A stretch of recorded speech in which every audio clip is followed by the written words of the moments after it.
ለእናንተው ነው ጥያቄ። መደመር መደመር መደመር ብላችኋል። መደመር መጽሐፉን አንብበነዋል። መደመር ማለት ከምዕራፍ ወደ ምዕራፍ ሲሸጋገር የተጣረሱ ሀሳቦች የሚያቀርብ መጽሐፍ ነው። ሲጀምር የኢትዮጵያ ሕዝብ የላብራቶሪ አይጣችሁ ነው ወይ? ኢትዮጵያስ የእናንተ ቤተ ሙከራ ናት ወይ የሚለውን እንድትመልሱልን እንፈልጋለን። ሀገረ መንግስት ጋርም ሀገረ መንግስት ምን እንደሆነ የምታውቁ አይመስለንም፣ በተግባራችሁ ተደጋጋሚ ስላረጋገጻችሁት። ወጣትም ስለወጣት ትጠቅሳላችሁ።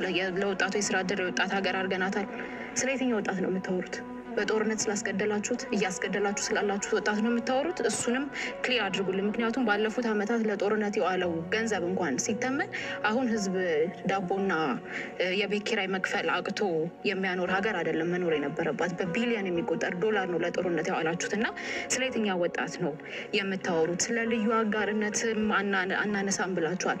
አሁን ያሉ ባለሀብቶቻችሁ ስርዓት ሲቀየር ይኖራሉ ወይ? ትክክለኛ የሀብት ባለሀብት ናቸው ወይ የሚለውን እንድታነሱልን እንፈልጋለን።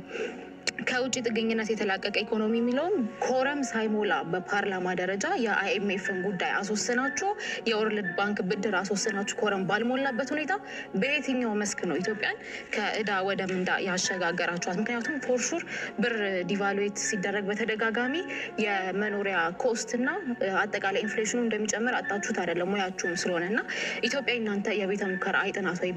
በምዕራፍ እንኳን ሲከፋፈል የተጣረሰ ሀሳብ የሚያቀርብ መጽሐፍ የጻፉ ፕሬዝዳንት ይዛችሁ ኢትዮጵያን መርተናታል የምትሉት በምን አይነት መስፈርት ነው የሚለው እንድትመልሱልን